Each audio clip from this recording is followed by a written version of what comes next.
Okay, this is the Fat Man's tutorial on Interstellar Frontiers or Stellar Frontiers, depending on how the title works out. It may be a completely different title when the date actually gets on the shelves, assuming it ever actually gets on the shelves. This would be number 4, conducting a negotiation. If you remember in the previous two, in part 2, we encountered an Imperium ship. In part 3, we designed that Imperium ship and its captain and created this personality for this individual.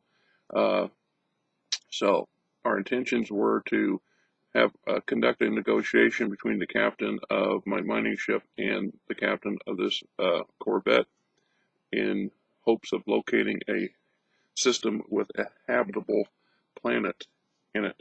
So to do that, I've created their bio sheets. And in this case, technically, they're neither one that really qualify as a personality at this point. They're considered flunkies. They're a bit more than just the average random NPC. That means they have additional stats, additional equipment, if necessary, which I didn't bother with the equipment part because we don't need to worry about that at this point. I did get their basic attitudes and their modifiers. This allows me to conduct the negotiation. So I have one for both my captain and one for the Imperium captain. Now, negotiations are fairly straightforward and simple. Of course, everything I explain is never simple because I'm explaining it, I guess. And before I start with that, I think I want to touch just a hair on the attitudes. So there are 6 of them. Each character NPC has 6 attributes or attitudes called cat, bat, mat, pat, rat, and sat. These represent combat skills, physical abilities, mental abilities, intelligence, responses against threats, self-confidence, and the ability to manipulate or talk their way through a problem. An attribute applied to the appropriate situation in an event helps resolve said event, whether it's combat, negotiation, or resisting the effects of a venomous bite. The attributes are the base modifiers by which we try to resolve or overcome the problem. We're all familiar with stats. It's just this is my variant on them. In the case, majority of our negotiation revolves around using the SAT, or the seduction attribute. Diplomacy, negotiations, social interplay between thingies is conducted with seduction. SAT is a measure of a thingy's charisma, likability, seeming trustworthiness, and social grace. Talks about the modifiers. And there are times when you're remembering this is based for solo play. So you need fairly reasonable reactions to NPCs from and for NPCs, otherwise it's going to be lopsided. This is why there are extra charts. One of those extra charts is the SAT response charts. And these can be modified or modifiers applied to anything that you're going to do. And in this case, if I'm going to roll, I would roll with so at any time during an ongoing event, another SAT check may be made if the sole purpose of the event is a social interaction, such as when a 007 might attempt to flirt her way past a crime lord's bodyguards, or a visiting platinum attempts to use his charm in order to gain the house clue's trust or friendship. Do not re-roll a SAT if you're using a quick interaction method, which is a different set of charts. In this case here, if we're going to make an attempt to influence somebody, we would make a roll in this chart and gain potential modifiers. And the lower the roll, the worse the modifier. And the only advantage you would have is you would either roll this unmodified, or you would use your SAT modifier. In this case, my character would have a plus 16, and I would roll on a D100 plus 16.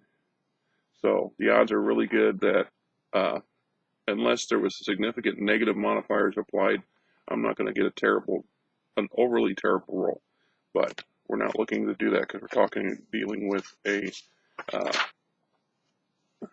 negotiation. And we have the mental attribute, fear attribute. And this goes both ways. This is when either dealing with a situation such as interrogation or interrogating somebody. Fear can be applied as a tool towards influencing others or your NPCs, or trying to get a response to how your NPC reacts to get a fair response to how an NPC would react to a given situation. And if you go by the outcomes of these things, then you actually have a fairly decent response and reaction to situations that you play in the game as a solo base. So in truth, your NPCs,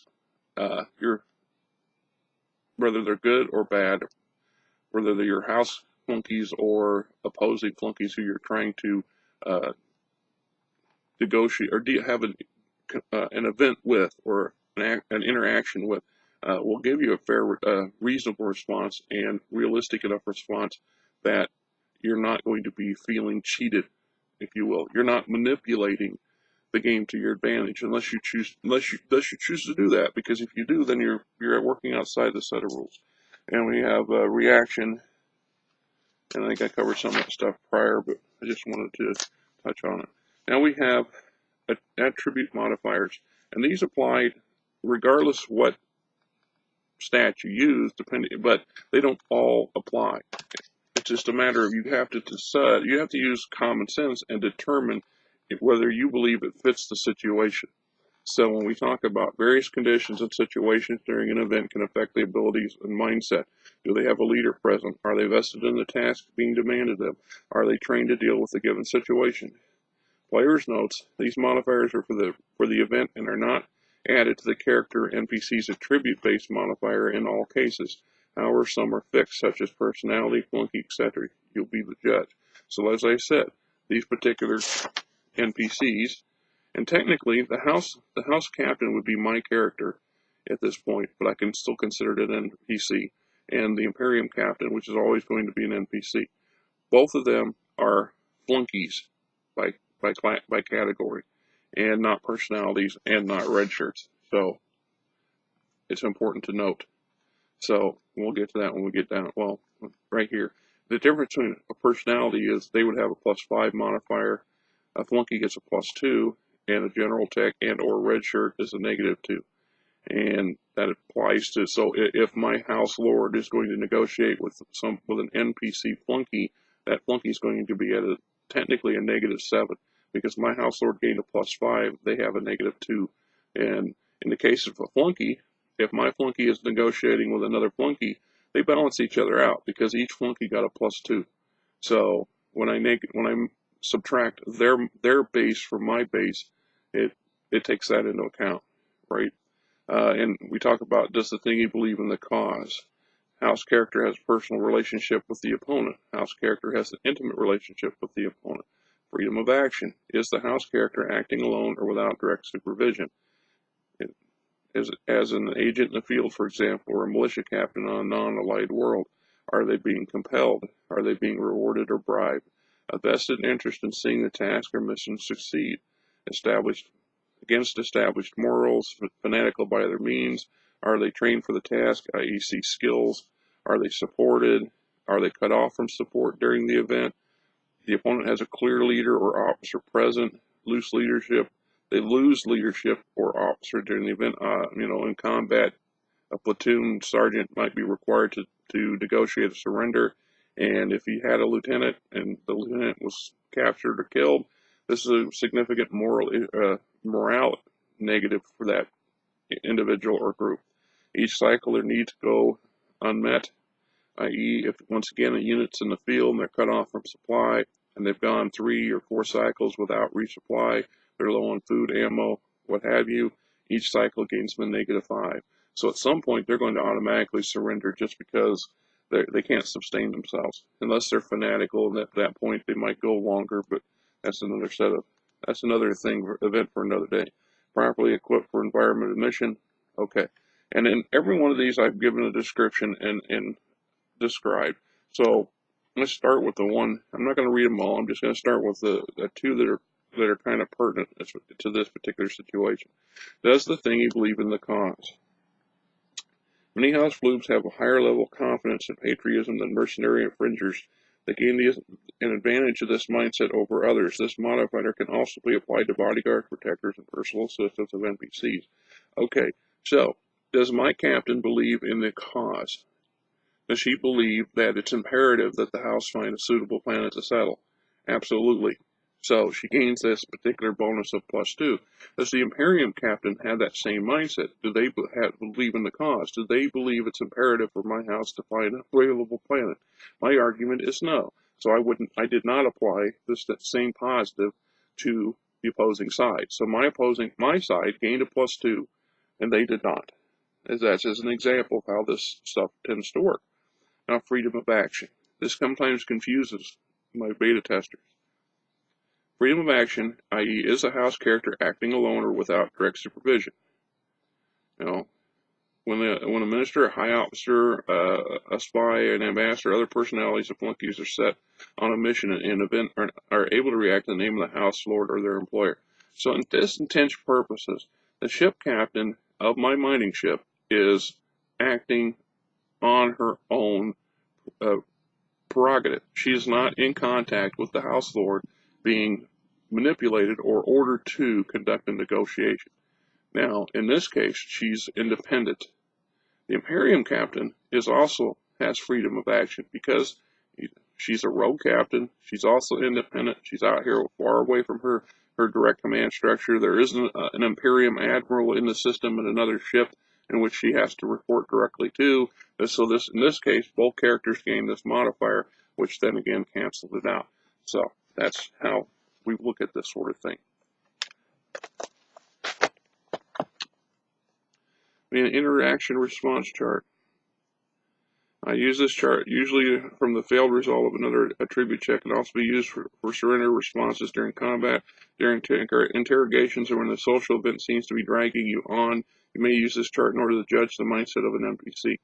So if we're in a negotiation, so this doesn't apply to the negotiation, but if it was a social event that's the house sponsored to bring a number of different personalities and flunkies together in order to try to capitalize on that situation, and there's reasons for doing that, and one of these days we'll get around to doing one of those, we would use this chart on occasion. The base here is to determine whether or not your NPC is becoming bored of the situation or aggravated or is enthusiastic. So you gain some negatives, specifically negatives in this case. So at some point, it's just like compounding negatives. You can keep pushing and pushing something and for a negotiation or an interaction to get something positive out of it. But if every time you do that, you got to make a roll on this chart and you add up the negatives, eventually you're going to get to a point where they're just going to shut down. They're going to refuse to continue the conversation, so to speak. It speeds things up. It also helps prevent a lot of unnecessary math work, as far as I'm concerned. You can have an interaction conclude fairly quickly, if necessary. We have quick interactions, conducting a quick interaction. This is stuff that's not part of the negotiations, but it's kind of pertinent to some degree because it's how some of this works. Okay. I'm aware that in a lot of situations, especially when you're playing yourself, you really don't want to get bogged down in a huge amount of table paperwork. If you choose not to do that, that's fine. As a matter of fact, I have included that particular scenario. So, if I have a house platinum or a visiting platinum come up, and I want to negotiate with that person to get a new housing concern constructed, I can go as simple as, will you build me a housing concern, and go odd or even. Odd, yes, even, no. Roll a dice.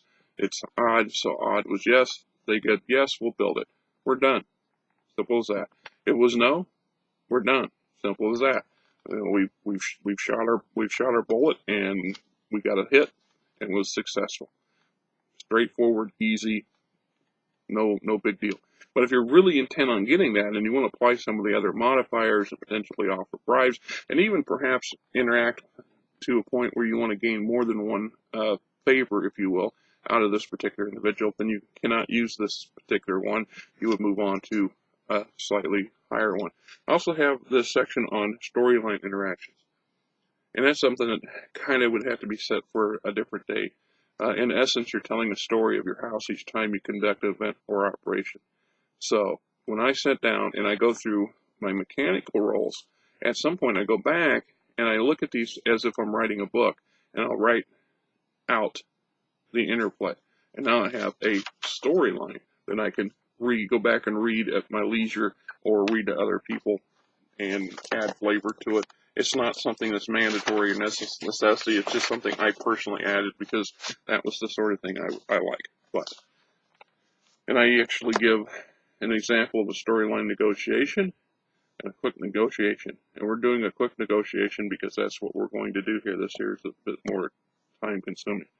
So, negotiation, sat versus sat. That's what the attribute. There's two different individuals, the house flunky and an NPC flunky, or the Imperium flunky at this point, who are in negotiations over something. The house wishes. The house initiated this, not the other way around. Negotiation is means by which the House may achieve goals through inducing or gaining the cooperation of NPC organizations or personalities. The House Lord negotiates with a guild representative, friends, leaders, or visiting personalities. House Minister might negotiate with a passing ship captain in order to buy more manufactured materials that the ship is known to be carrying, or a 007 might negotiate with a flunky employed by a cult leader in order to bribe the floob into giving up coded passkey. A sub-minister might negotiate with a platinum over what to build and when. Negotiations are a valuable tool for getting things done. However, you do not have to negotiate. You may choose to avoid them in order to speed up your game. In this case, simply wait for random events to occur and say yes or no. Let's be clear. I initiated this negotiation with the ship captain. That meant the event was just the fact that the ship was there. That's all the event was. The event had no connection to a negotiation. There are events in the ship traffic roles and in the planetary event roles that allow for these NPC entities to approach the house with a request. This new platinum or this guild approaches the house wanting to build a housing concern on this given planet. And as the House Lord, you can simply say, sure, and a negotiation. There was no negotiation involved. Now, doing so means nobody got any ranking experience points. There was no additional opportunities for getting more. But that's the quick and smooth or the down and dirty way of handling things if you choose. And it's the easiest way. So in this case, I could forego any house-initiated events. I don't have to conduct interrogations or negotiations, social interactions. I don't have to conduct combat. I don't do any of that stuff. I could just let it go. Suffer the consequences and walk away. Wait for the event to come out that tells me this is available, and then I can just take it. That's the fastest way of allowing things to grow. Now, you get out of your game what you put into your game. So, as I've showed to some of my beta testers over the years, and I've had both types, both that just let the game unfold itself, and others who prompted the game to do more. And those who prompted the game to do more get a lot more out of it. They build up faster, they develop more stuff, they develop more interaction with the game. They become more vested in their house and in their game. That's the nitty-gritty of it, right?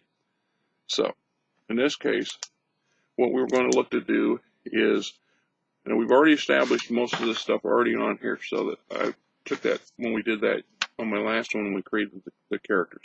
And we need to know their ranking, their standard of living, their skills, their gear, what, where, if they have it, including their starting base, blah, blah, blah. So in this case,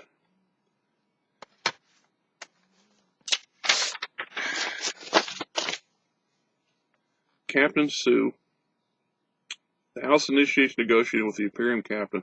The goal is to locate a nearby inhabitable world. My captain, Captain Sue, her base stat is plus 21. There's some reasons for that.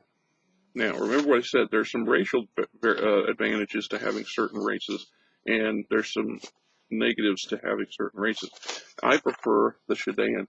My variant of Shidan is a version of a dark elf or a drow elf, and in the backstory, in the information on their species or their genome in here, it explains how they became created and how come they operate. They have quite a few advantages, but they have some negative advantages too. They're naturally sly, which gave them a +5 to their pat.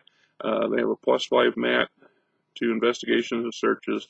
They're genetically stealthy, which gives them a +10 to their stealth. That's a typo on my stealth. They may make the first combat round attack. Genetically charismatic, they get a +5 to their stats. In the negative towns is they have an anti-male philosophy, which gains us a -2 versus mat or rat results when dealing with a male of any race. And then there's their size. They're considered a small category. They average 4.5 feet to 5 feet, 5.5 feet the most. They're very light. They're very thin. This means that they have a less body point ratio. They are 1/3 less the standard human. So in a fight, in combat, they're likely to croak faster. It's just because they're smaller. They don't take as much damage to kill them. But they gain advantages for that trade-off. All right, so in this case,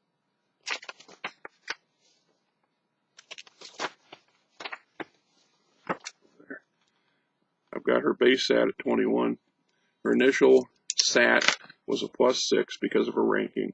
Then she gained a +5 for a racial bonus. So now we got a +11, and there's a base 10 to all the attributes. So her base 10 was 10 plus 11, 21.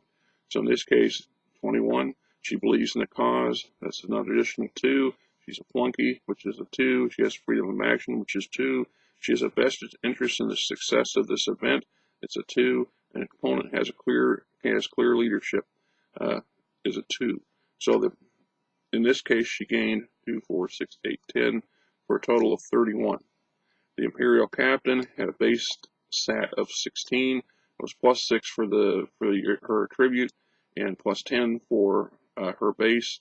And then she's a flunky, which is a +2, and she has a freedom of action, which is +2. She only gained +2.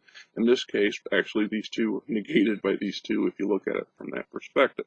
So her total here would have been 16, 18, 20. And now how this works is we take the negotiator, the instigator. This is whether it's the opposing side or your side. In this case, my side initiated, so I get the high ground here, or I get the initiative. So I have a 31 minus the 20 from the Imperial Captain, which gives me a +11 SAT modifier for this negotiation. So now I have a +11 to add to my D100 rolls. And the questions are pretty simple. Okay. Question 1. Can you give me the coordinates to the nearest habitable world? And when you think of these questions, it's important to be as direct as possible, not to be obtuse or purposely deceptive, because you're really cheating yourself when you do it. Make it straightforward. This is what I want. This is what I need. This is where I'm going, kind of thing. And if you're successful, then you get to do that and hold yourself to that. So don't add to it or fluff it out later. I mean, if you do that, that's on you. That's the player. I created the game system. You play it however you want to play it. And I'm good with it. I don't care. But it's not in the spirit of the game. So in this case, first question, you give me coordinates to the nearest inhabitable world? Now, I pre-rolled this stuff yesterday or day before yesterday, so I'm just going to follow my skit here, if you will. My base was a +11. That's the difference between these two. I rolled a 66. 66 and 11 equals 77. So then I go and I look up the yes, no, or maybe chart.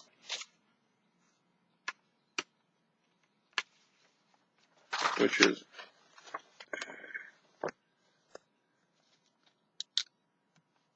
this thing here. Now, why yes, no, or maybe? Why not just yes or no? Or a layout of possible outcomes? Well, there are some charts that allow for that sort of thing. This is a generic chart that covers a lot of different possible things. And because of that, I had to work with some seemingly obtuse stuff. In the case of the soft no's or the hard yeses or the moderates or the hesitant yes or the hard maybe. This still gives you bonuses, but it also allows for a little bit of flexibility in attitude. So if you're negotiating with somebody and you get a soft no, your negative's kind of low, but you can kind of gauge that this person is on the cusp of saying yes. So potentially, if you head your next question with something that's advantageous to that particular character or NPC, such as, I don't know, a bribe, or an offer of employment, or a gift, which is another form of a bribe. And there's a set of rules in the back here that gives you modifiers based on what you do and what your options are. You can affect this and potentially make a second attempt, but it's a matter of using it judiciously.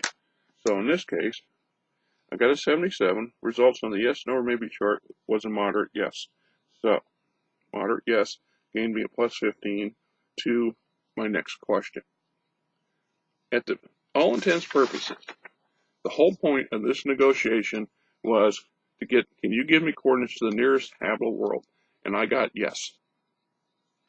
Done. We're done. This whole negotiation's over with. We can conclude it and move on to the next thing. Or you can attempt to make an additional request. Ask another question for an example. So I chose to say, second question, can you tell me its type? Now,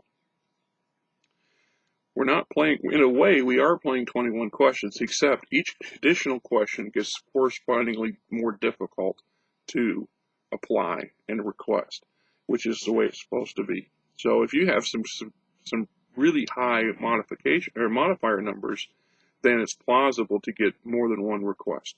And higher ranking, more abilities, the more stuff. Like I said, we have skills that we can train our flunkies, and it would give us additional modifiers for some of these things. So we can train in the seduction skill and gain an additional modifier. We can equip this individual with bio implants or cybernetic implants. Some of them will modify these results. We'll give you additional bonuses. So then we get the base, we get this bonus, we get this bonus. Potentially, this character could have a plus 30 or 40 or 50 to its base before we even start here. And then there's equipment. Now, equipment and gear can be a lot of different things. And in this case, for example, we might have created later on in our development stage, we might have encountered an exotic plant that we found a way to distill a perfume from, which gives us a temporary modifier for SAT rolls, or for negotiations or interactions or what have you. And if this particular character or the flunky has a limited supply of it, which then we would have it listed here, and then there would be X amount of doses. So each time it's used up, right? So it's like a potion or a spell, gives them additional modifiers. So there's ways to pump up these things, which is why we have the big negative for negative 90. So my second question is, can you tell me its type? My original base is 11. I gained a temporary 15 from the previous question, gives me a plus 15. So I have a 26 minus 90. So if I take 26 from 90, I have a negative 64 roll modifier.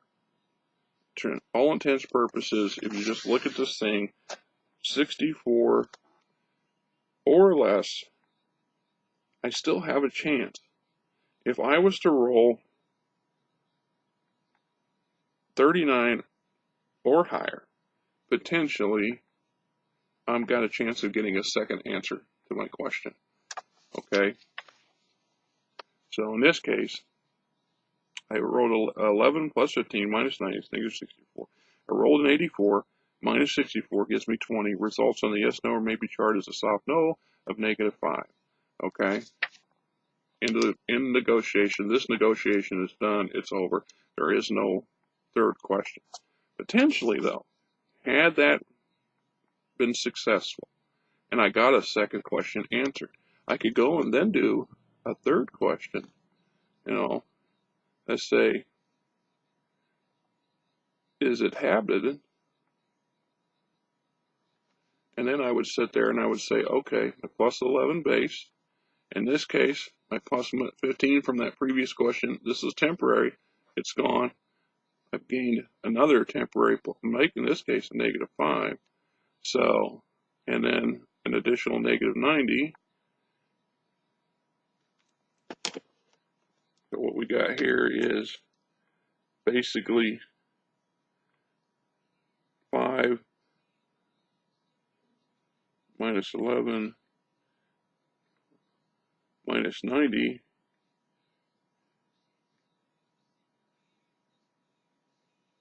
is a -84.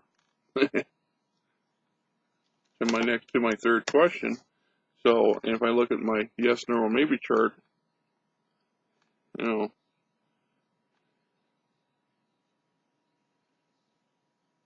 I would have to roll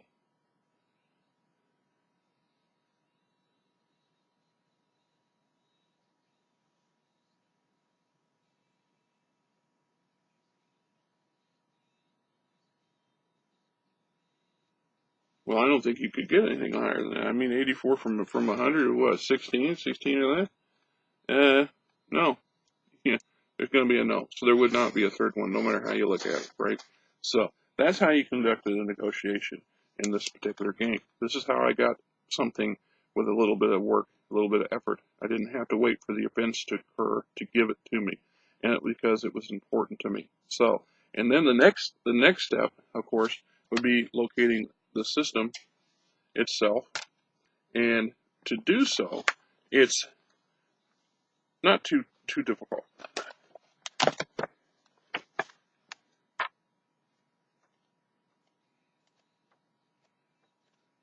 Let's see if I think I had it wrote down.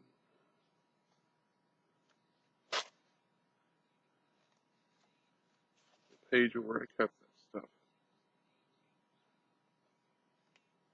I use a version of this, locating a trade with a 315.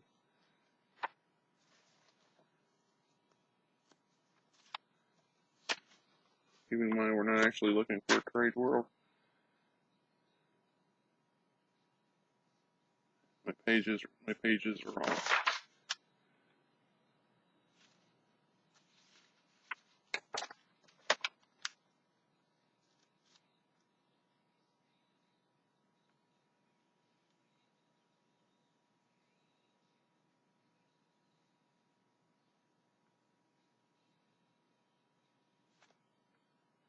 Yeah, I guess we wouldn't want to use that one because that pushes it too far away. All intents and purposes, what I'm going to do, what I did in my notes was I created a box based off my map. My ship movement is 2, so that limits me to my purposely limited myself to 2 light years. And since we're looking at a 3-dimensional box, I went and I chose 1, 2, 3 is the level above where my ship's negotiation took place. 4, 5, and 6 is in the middle, and the others are at the bottom. So I rolled, and it turned out to be, yeah, I wrote down here. Locating the system with a degree of planet. Because the jump move limits the houses to current ships, I will adjust this, limiting the distance to 2 light years. Odd 1, even 2, 2 is located in the same regional elevation as the system where the negotiation takes place. So it's on the same map as where the negotiation is. So I don't have to go up or down 1. In this case, I then rolled a d10, denoting the light year box at the top as 1. I then counted a circle. So if we look at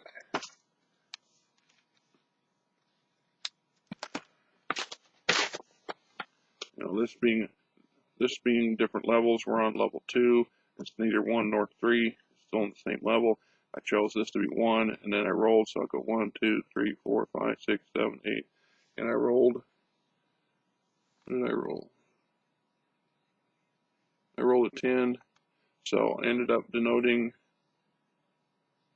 direction of northeast. So it's 2 light years to the northeast of this particular system. So if this is the system 1 light year, it would be located in this spot right there. On the map, I denote the system of procedure rule for the star and planet types.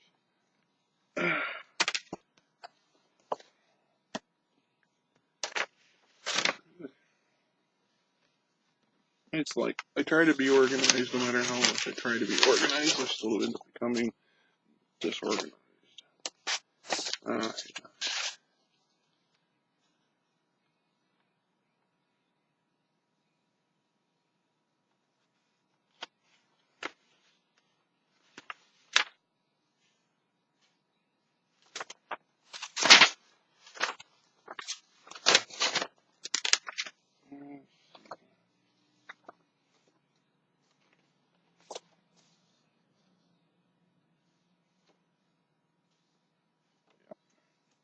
Okay, so according to my location of my ships, this here tells me where I'm at on my map.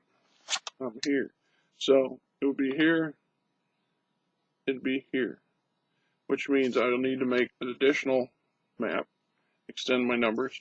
So it would be roughly G5Q61, which would be the system that it's located in right there.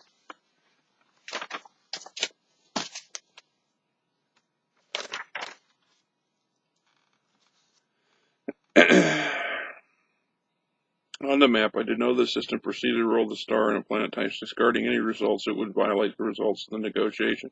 Now, I had to re-roll on the star chart list several times because your percentage of gaining a system with either nothing in it at all or just a sun with no planets is probably 50% or better.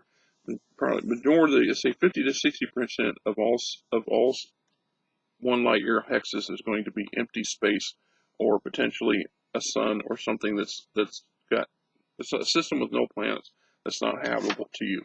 So it took me a number of rolls. I ended up with a 76 was a G4 star class 2, which included, says, roll 2 additional breathable planets. This was a dumb luck roll, to be honest. This was a very good roll for the house, especially at the initial stages, because now not only did I gain 1 breathable system or planet, but I actually gained 2, which means there's 2 opportunities to settle.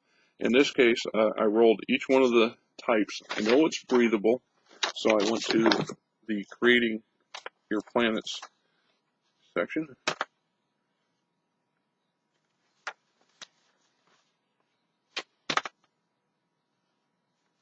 Okay, so we have a breathable system, we have a chart for breathable planets, and we have a chart for non-breathable planets.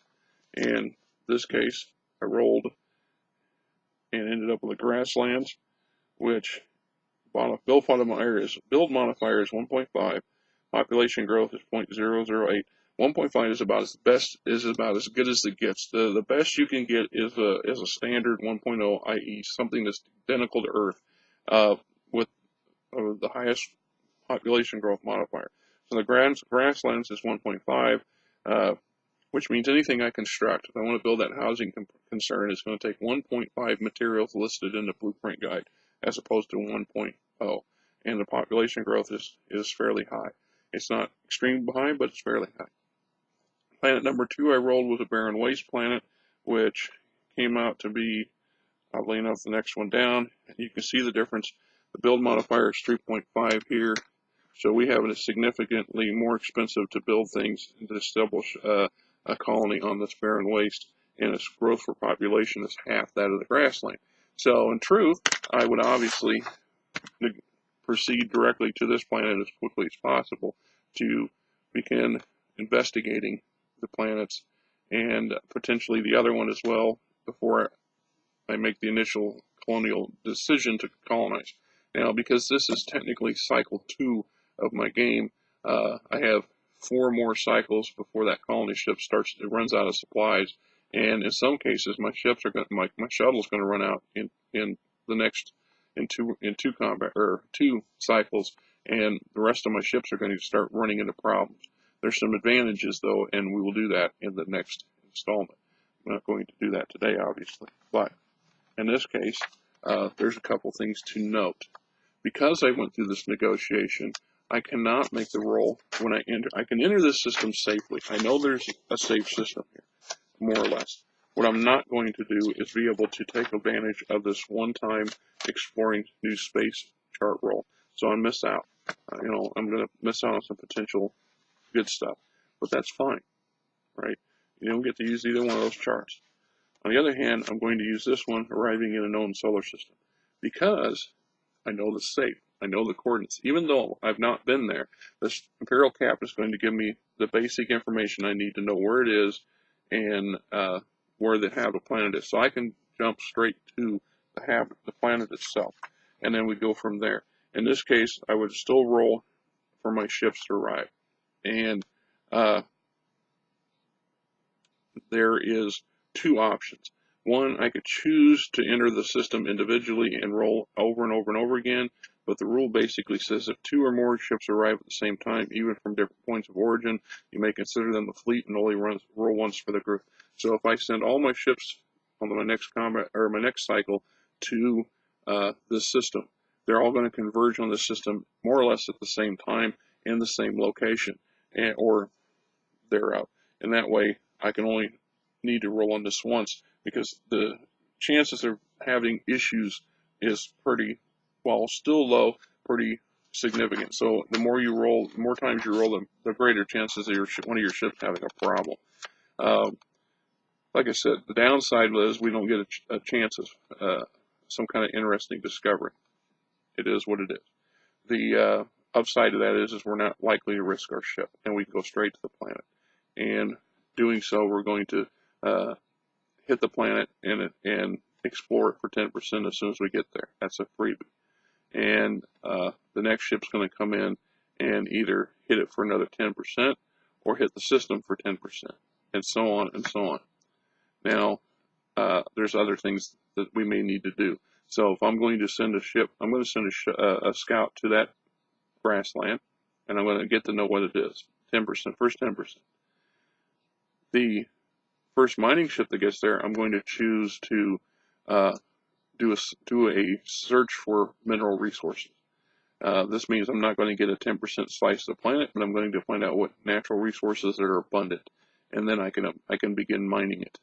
And the second scout's going to come in, and I'll either decide to send it to the second planet, or another 20%, another 10% slice of the system itself, or to the first planet, so I can get yet another 10% of it searched.